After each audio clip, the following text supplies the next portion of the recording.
घंटी बज बज के उसका इंतकाल पुरमलाल हो गया, थक गया, वो नहीं उठता भाई, ये नहीं उठता, अलार्म से नहीं उठता। फिर देर हो जाएगी तो घर में चीखेंगे उठाया क्यों नहीं। वो भैया क्या उठाने के लिए किसको बुलाएं, कोई चौकीदार को बुलाएं, कोई लिफ्टर बुलाएं। और कमाल की बात यह है कि उठना मुझको है, जिम्मेदारी किसी और की। खुद क्यों नहीं उठ सकते टाइम पर। मैं उस शख्स को जानता हूं, हमारे एक मुबल्लिग को, इस्लामी भाई को, जो इस घड़ी की जो बेल बजती है ना, T T T T T T, हल्की हल्की सी अलार्म, इस घड़ी के अलार्म से वो इस्लाम फजर में उठा करते थे। अल्हम्दुलिल्लाह, एक एहसास होता है यार। क्या ऑफिस वाले लोग नहीं उठते? बताइए, क्या नहीं उठते? सब उठते यार, लाखों करोड़ों लोग उठते हैं। आप कौन सा आइटम हो यार, उठने के लिए नाम ही नहीं ले रहे हो। और उठाने वाला थक जाता है, और भाई अब तो उठ जाओ, तकबीरे उला जाए चली जाएगी, और उठेगा भी तो अब उठ के बैठ जाएगा, और बैठे बैठे सो गया। वो कितना सोएगा भाई। अल्लाह पाक मेरे अमीर को सलामत रखे।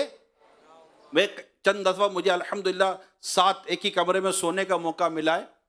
एक छोटा सा टाइम पीस है, alarm T T T T T T बजता है, ये बजा ना, अब यूं उठ के बैठ गए, और किबला रू आपने चेहरा किया, बेल बंद हुई जो, और अब आपने वो जो अपने औराद और वज़ाइफ पढ़ने ना उठने के बाद के, वो पढ़ लेंगे, और फिर उठ के।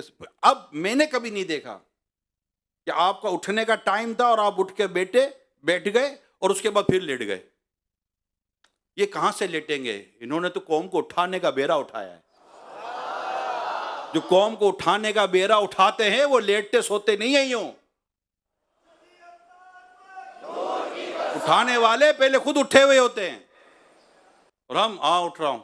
आपके पास वक्त की कोई कदर ही नहीं है, कोई अहमियत ही नहीं है, कोई काम है या नहीं है।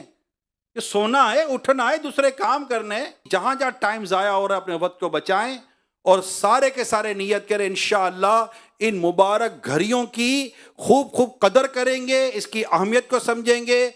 मदनी मुज़ाकरे, इज्तिमात, बयानात, हलकों में भरपूर शिरकत करके अपने इल्म अमल में खूब खूब इजाफा करेंगे इंशाअल्लाह।